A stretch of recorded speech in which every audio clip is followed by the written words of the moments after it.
بص، ده الايجيبشن كراكال او الوشق المصري.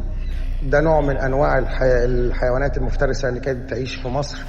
طبعا هو قايل للانقراض او تقريبا شبه منقرض بنسبه كبيره، بس يعني هو ظهر الحمد لله وعمل يعني الصح يعني. من كام يوم حصلت حاجة غريبة وما كانتش متوقعة. ظهر وشق مصري وهجم على الجماعة إياهم. الموضوع كان مفاجئ، غريب ومرعب.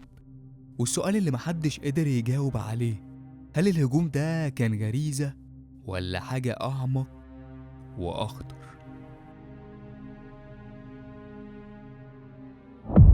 في قبيلة بدوية قديمة كان في أسطورة بتقول إن الوشق ده مش مجرد قط بري، لكنه حارس الصحراء، وظهوره علامة على إن حاجة مرعبة هتحصل.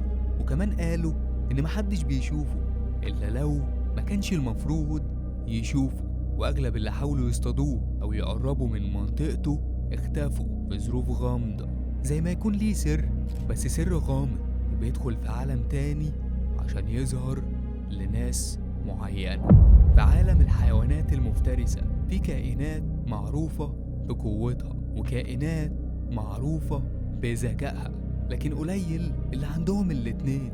الكراكال أو الوشق الصحراوي واحد من أشرس وأذكى القطط البرية على وجه الأرض.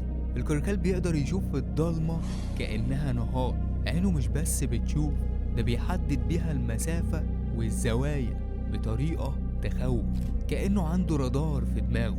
لك أن تتخيل إنه يقدر ينط 3 متر في الهواء بسهولة ويصطاد الطيور وهي طايرة. يعني لو فاكر إنه مجرد قط أو إنك ممكن تهرب منه بسهولة، يبقى بتحلم. يعني لو دخلوا أرنب ياكله في ثانية، يموته، ياكلوه. يفترسه على طول.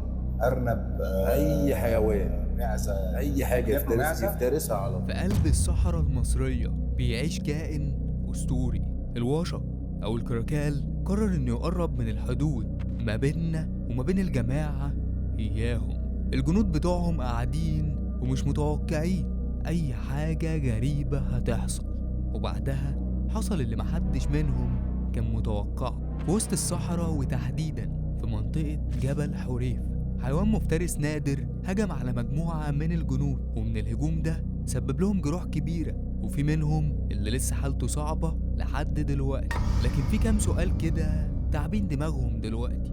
ازاي الوشق ظهر هناك فجأة؟ وليه هجم عليهم هم بالذات؟ وليه ما هجمش علينا؟ والأهم، هل ممكن يكون اللي شفناه ده مش طبيعي، مش مجرد وشق عادي؟ يعني هل ممكن يكون حصل تعديل جيني للحيوان ده؟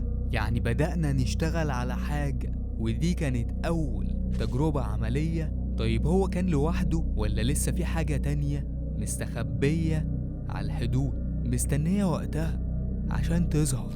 الموضوع كمان ما بقاش مجرد وشق وخلاص، ده في حاجات تانية غريبة جدا بتحصل لهم. الجماعة إياهم بدأوا يلاحظوا حاجة غريبة، سحالي وبراس مصرية بتظهر عندهم وبشكل مش طبيعي. مش مجرد زواحف عادية، لا، دي بتاكل أي حاجة في طريقها.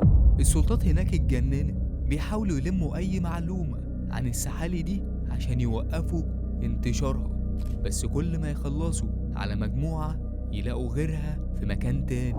ده غير كمان إنهم شافوها بتتغذى على بعض الطيور الصغيرة وبتزيد بسرعة مخيفة، ولو فضلت تنتشر كده مفيش حاجة هتوقفها.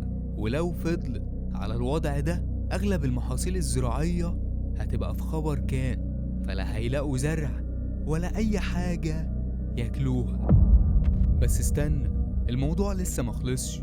الوشق ظهر للجماعة إياهم، سبب لهم جروح كبيرة.